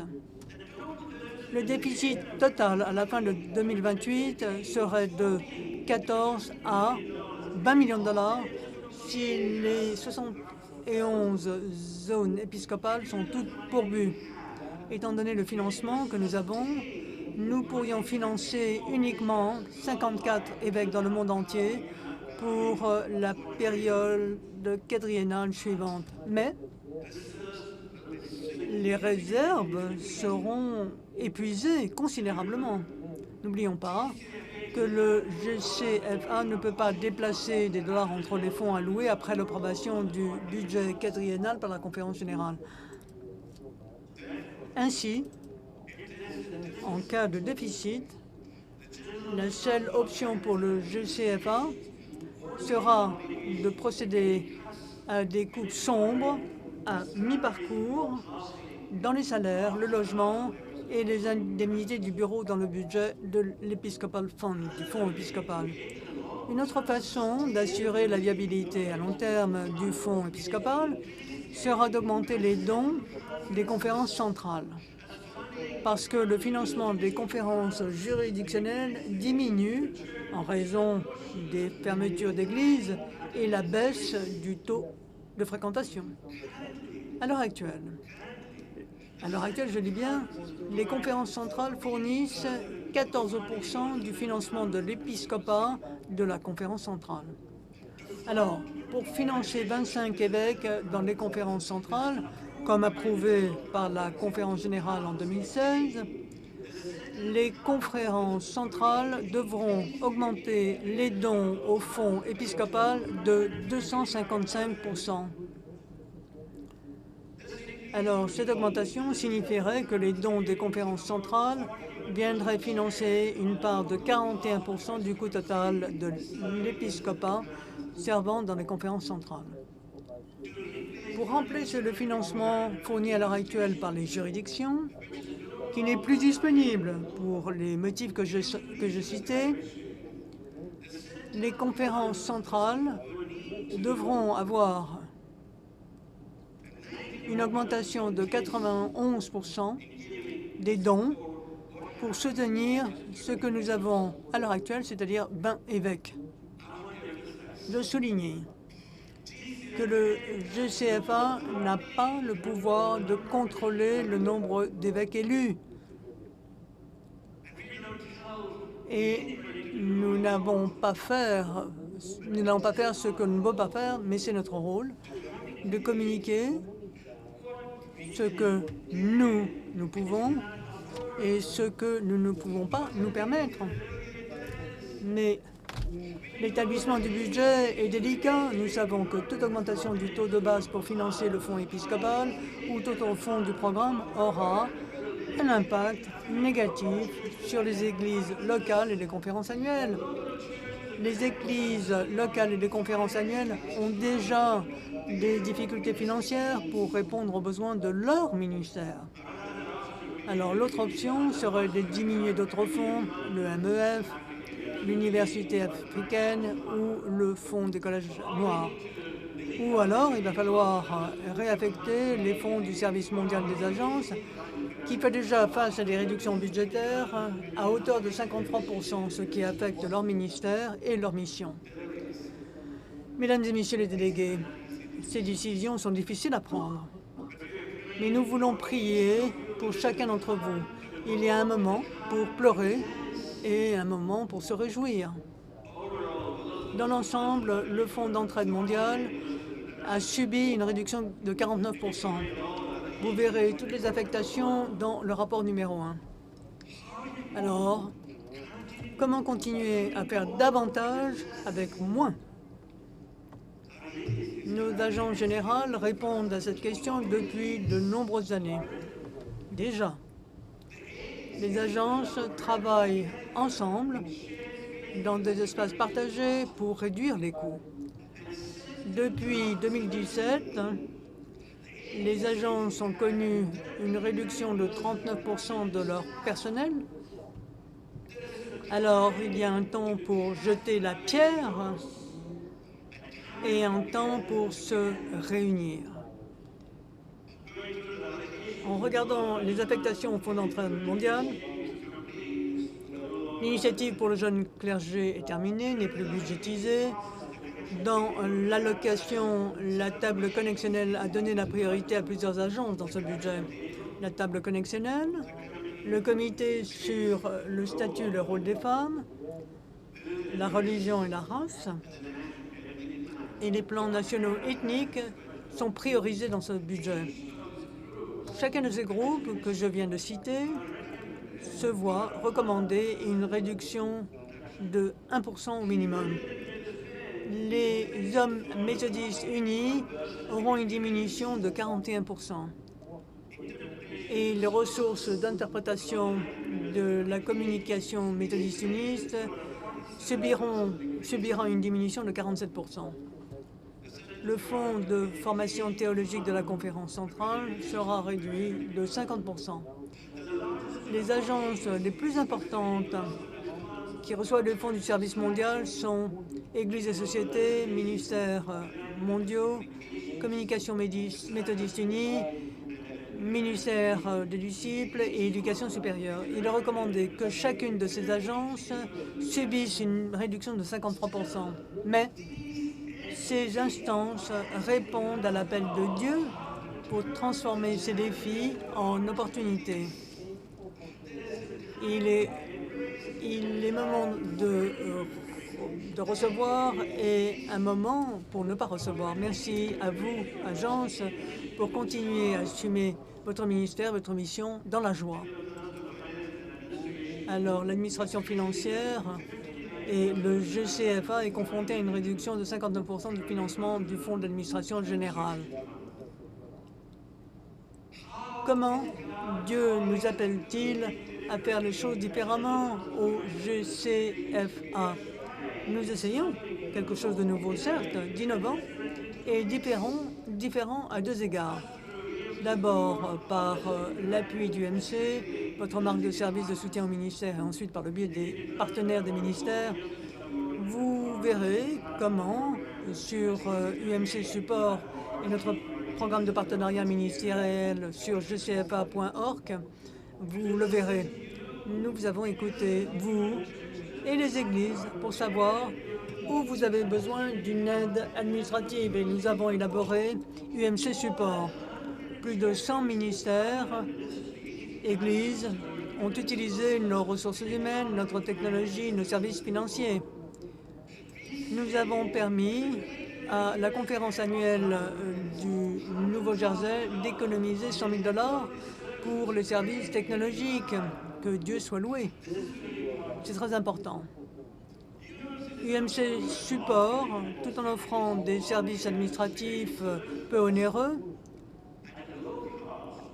je répète, a également aidé le GCFA à réduire sa dépendance par rapport aux contributions. Il y a un moment pour faire des recherches et un moment pour abandonner.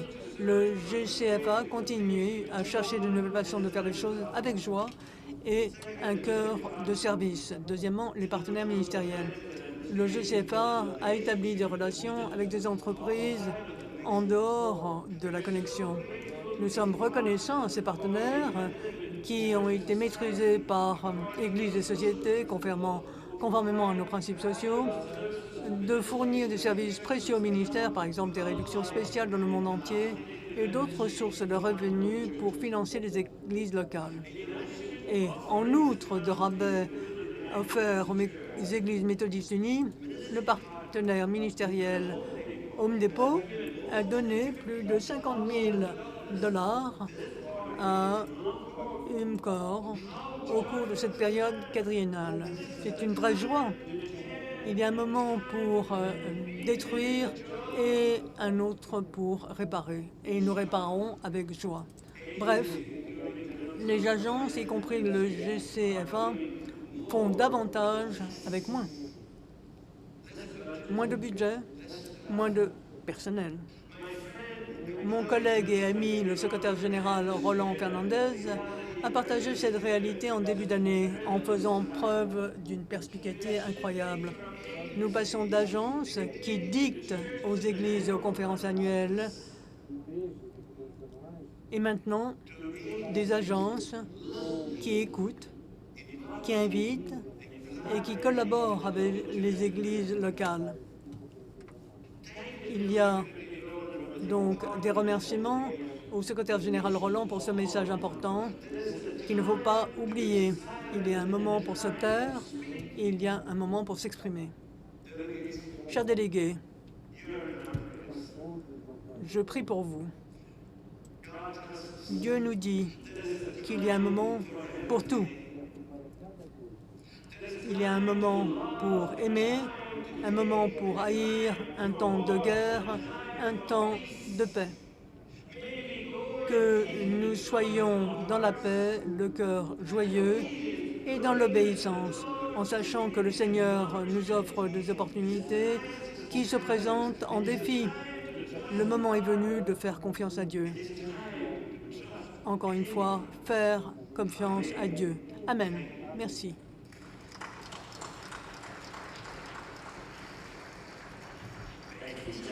Merci au secrétaire général, Mose Kumar, de son rapport. Comme je l'ai dit tout à l'heure, ce matin, chers amis, c'est le moment de recevoir un discours préliminaire sur ces instances de travail, le moment de faire de la législation, et c'est ce que vous allez faire. Mais ce n'est pas maintenant. Nous passons la parole au secrétaire général de la conférence, Gail Graves, pour son oration. Merci, évêque. Si vous êtes président de délégation qui vient d'arriver, alors que depuis que nous avons tenu l'orientation en la matière, je ne sais pas, on dirait il y a 6 semaines, mais ce n'était que lundi soir. Si vous êtes arrivé depuis lundi soir, allez dans la salle 103, pour prendre les formulaires de présence, si vous l'avez déjà, ce formulaire, et que vous l'avez rempli hier, comme ça aurait dû être le cas. Vous vous souvenez hier, c'est-à-dire quand j'ai oublié de vous le rappeler, hier c'était le jour de devoir à la maison, si vous pouviez vous débrouiller sans moi, et 40 ou 50 d'entre vous l'ont fait. Félicitations, excellent. Celui qui a levé la main, c'est formidable. Tous les autres, il va falloir faire du rattrapage. Donc vous avez des devoirs à la maison d'hier et aujourd'hui pour vous assurer de ne pas oublier de cocher la présence le matin, l'après-midi et donc de rendre les formulaires en fin de journée tous les jours. Ces formulaires seront déposés à la salle 103. Alors si vous vous trouvez dans la section A, ou la section D, ou encore pour les sections latérales qui sont adjacentes. Alors, l'équipe technique nous dit qu'il est nécessaire d'avoir quelques écrans supplémentaires pour que vous voyez ce qui se passe et que vous le voyez clairement. Toutefois, il y a un toutefois. Il va nous falloir avoir l'équipement, l'amener ici pour que ce soit possible. Et il nous faut également savoir comment est-ce que cela sera branché sur le réseau électrique approuvé. Tout ceci se fera pendant le week-end et quand vous reviendrez après le week-end, ce sera donc installé, mais pour lundi. Nous vous demandons votre patience et nous vous présentons les excuses de ces dérangements. Maintenant, nous avons des évêques pour les législatifs et d'autres évêques qui seront des parlementaires volontaires par rapport au comité. Si vous n'êtes pas évêque, qui êtes parlementaire volontaire et que vous êtes ici, nous vous demanderons de voir Madame Hotchkiss de ce côté-ci de l'estrade, je dirais ma droite, parce que vous êtes derrière moi et nous sommes tous dans la même direction, donc à votre droite. À côté de l'estrade, voyez Sarah dès que nous lèverons la séance et elle vous mettra à disposition vos repas, vos dîners, le déjeuner, etc., dans la salle de bal Crown. La réalité d'un travail polyglotte, c'est qu'il nous faut savoir qu'il y a des rappels quant à notre expression pour que ce soit plus facile pour les interprètes. Tout d'abord, une manière spécifique, c'est de ne pas oublier comment nous parlons des chiffres. C'est très important, alors que nous allons parler des pages et ceux dans le bulletin d'information. C'est alors, pour les pages du bulletin, dites, c'est un exemple, hein. C'est pas la peine de regarder le manuel maintenant, mais écoutez ce que j'ai à vous dire, c'est les chiffres. 1999. C'est tout à fait différent de 1999, qui est en fait un raccourci pour dire les chiffres en américain. Mais cela signifie 19 et 99. Et ça, c'est pas la même chose que 1999. Donc, n'oubliez pas de vous servir de cette formule pour dire les chiffres. De plus, pour les interprètes, ça ne veut pas dire que vous allez vous arrêter et que vous allez faire des césures qui ne sont pas naturelles. Parlez d'une voix naturelle, n'allez pas trop vite et n'oubliez pas de respirer. Ça, c'est ce que je vous dis. Alors, n'oubliez pas de respirer, on me dit. Donc, je vous le rappelle, nous pouvons aller très vite, mais n'oubliez pas de parler plus lentement, de garder le ton et de respirer. Tous les jours, alors que nous lèverons la séance pour le déjeuner, on parlera de la salle des prières et de la communion. Pour les prières, la salle est dans la partie E2 22. E2 22. Et devant la salle, E22, pour la communion, nous aurons deux évêques qui procéderont. E222, c'est le numéro de la salle pour la communion et les prières. Je vous rappelle, alors que nous partons, n'oubliez pas de prendre votre carte de vote.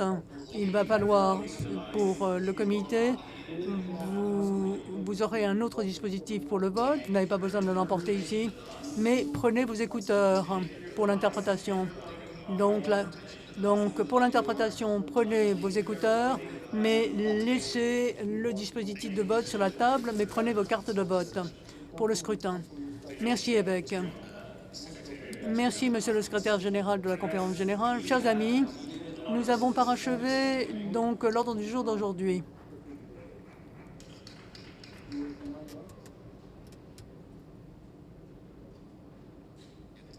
Très bien. Le délégué qui a levé le carton vert, venez au micro, je vous prie.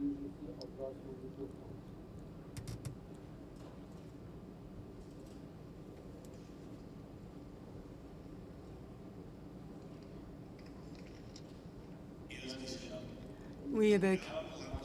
Orlando Boys, je me présente. Délégué laïque de la conférence du Libéria. Et question parlementaire.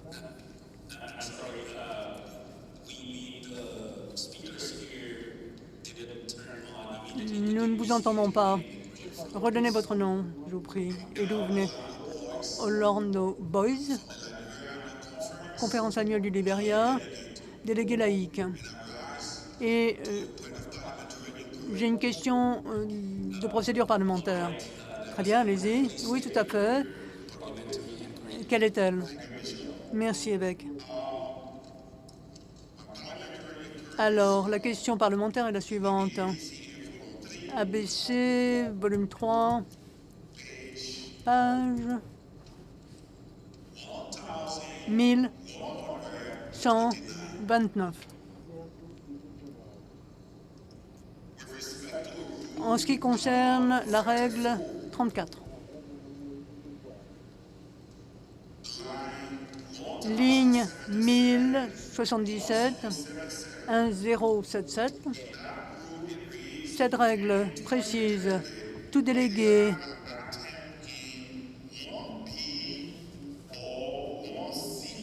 en 1B ou 1C, mais lorsque vous regardez, il n'y a pas de règle 1C, donc ce n'est pas possible.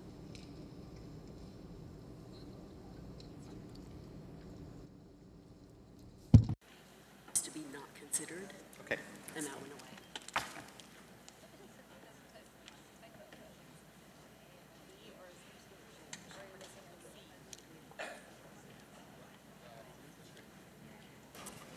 All right, the chair of Très bien. Le président passe la parole au secrétaire de la conférence générale qui répondra à la question. Merci. C'est effectivement une rectification d'édition et qui est intervenue lorsqu'il y a une modification dans la discipline qui ajoutait le paragraphe 507,10 et ,11. L'ajout de ces informations dans la discipline exige que toutes les pétitions qui seront affectées à un comité législatif doivent recevoir un vote et tout ce qui est appuyé par le comité législatif devra recevoir un vote de la plénière. 1C, anciennement, était donc pour les points qui n'étaient pas examinés. À un moment où des points avaient été écartés et n'avaient pas été examinés et qui simplement n'arrivaient pas jusqu'au comité. L'ajout du paragraphe dans la discipline, cette règle est en conflit et donc 1C a été biffé, mais la référence s'y trouve encore dans le document. Nous acceptons votre point et donc il va y avoir correction par édition. Merci. Merci d'avoir soulevé la question, cher délégué. Pas d'objection. Nous allons amender les règles pour biffer cette ligne-là. Ces mots, en fait. Ou encore 1C, c'est-à-dire de la règle 34. Objection pour biffer ces termes. Pas d'objection. Et il y a donc amendement pour ces règles. Parfait. Nous concluons ainsi notre ordre du jour. Merci de vos délibérations, de l'esprit dans lequel vous avez abordé ces délibérations. J'aimerais conclure par une prière et à la suite de la prière, la deuxième plénière sera levée. La conférence se retrouvera lors de la plénière de demain à 8h45 demain matin. Permettez-moi de prier dans l'une de mes langues maternelles. Je crois qu'il y a de l'interprétation en langue tagalog. Si vous voulez écouter l'interprétation, prions.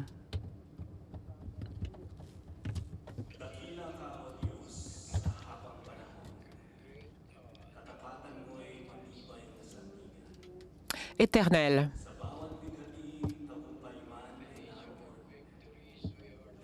dans chaque victoire, tu es avec nous. Notre espoir est en toi. Ton amour perdure. Tu es grand, Éternel. Tu nous accompagnes dans notre travail, accompagne-nous dans notre repas. Au nom de Jésus, Amen.